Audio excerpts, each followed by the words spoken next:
I'm Captain Galisi, Offworlder. If you want to pass here, I'll need to see your starport visa. Everything seems in order. You're cleared to go.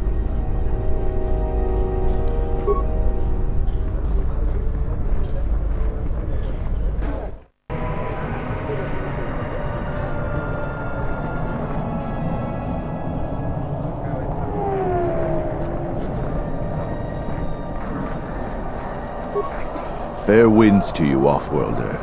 Is it too much to hope that you are a Talosian merchant? These beasts you see here are for delivery to Telos, but the Republic vessels that transport them have to wait for thorough and needlessly long searches. So the city is stacked with caged beasts waiting for their ships. We have stopped gathering beasts now, but they still fill the city. For Drexel and Ryder, the Ithorians brought wealth and prosperity.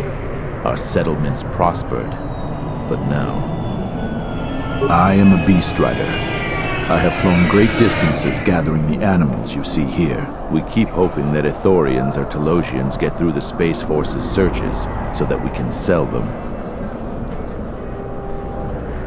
Our people have been here for centuries, though we were not always one with the wilds of Onderon. In ancient times, our people were criminals, prisoners who were cast out of Isis and sentenced to die by the beasts in the wilds. But our ancestors learned how to survive and even tame the mighty beasts. They became our strength and companions. We fought endlessly with Isis for resources and survival. But 2 generations ago, an Isis princess named Gallia and a great beast rider hero, Oron Kira, married. They united our peoples, but now things are unraveling. Even the beasts can smell it in the air. Many beast riders have fallen to the city ways, and some are now no more than common thugs. Queen Talia and her cousin General Vaklu argue in open councils. The beasts stir from the changes in the wind, and cannot be calmed, and we beast riders find it harder to enter the city each day. Telos was attacked by Darth Malak in the Jedi Civil War. The surface was completely destroyed. The Ithorians have been searching for appropriate wildlife to create a new Telos, but their merchants are stalled by the blockade.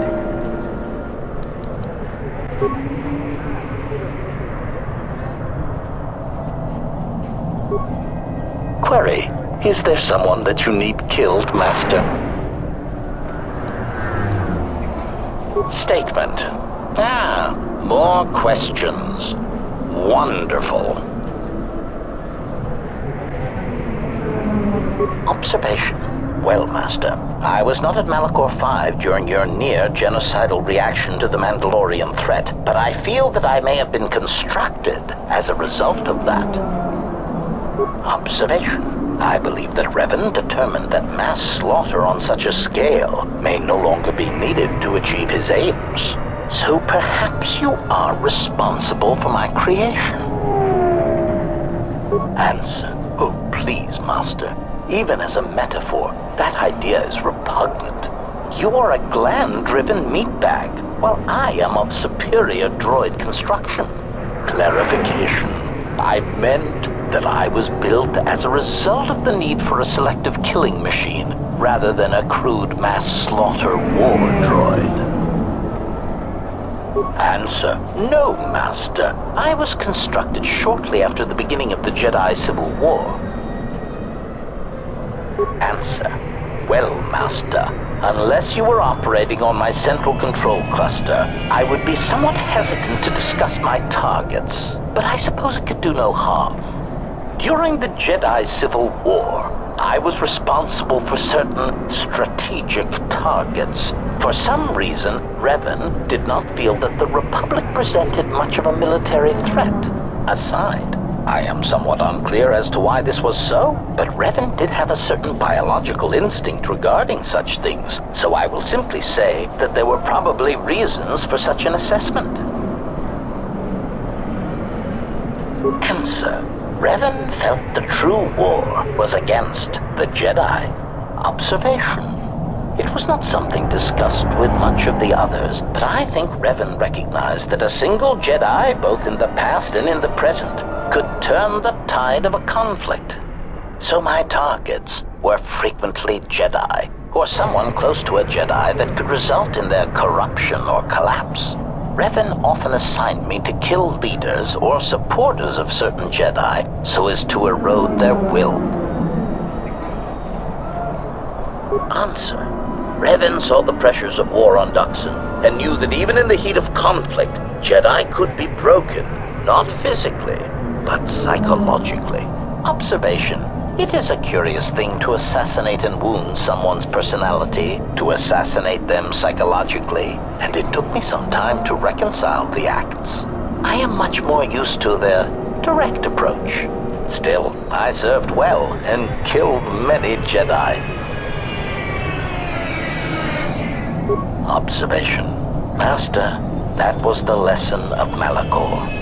Any Jedi involved in the systematic slaughter on such a scale cannot help but doubt and question themselves.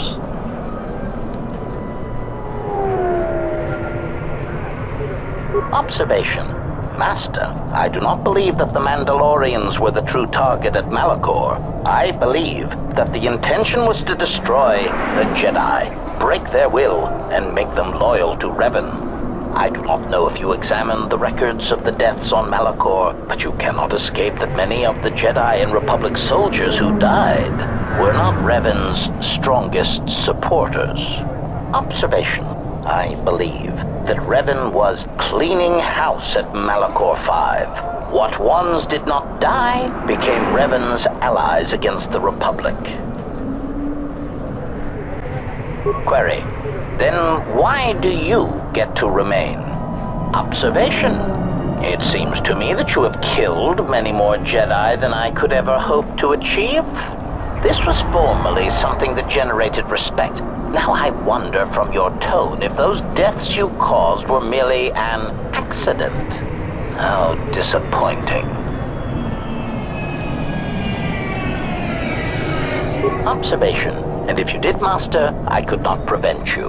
I will suggest that if my words are difficult to hear, then it is long past time someone said them to you. Speaking from the perspective of one who suffers considerable memory problems, repressing such horrific acts of slaughter seems like such a waste. It is better to drag such delightful memories kicking and screaming into the open, where they may be examined and replayed again and again, savoring each beautiful moment.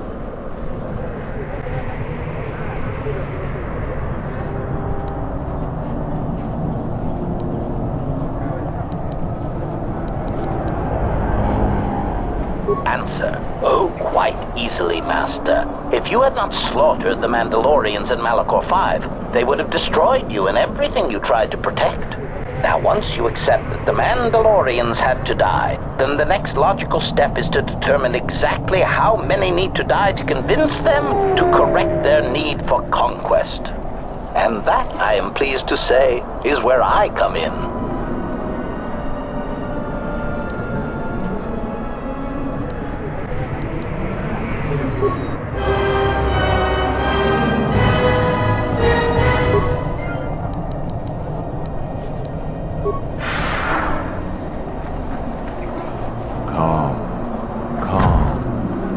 What? Run! The Boma is out of control!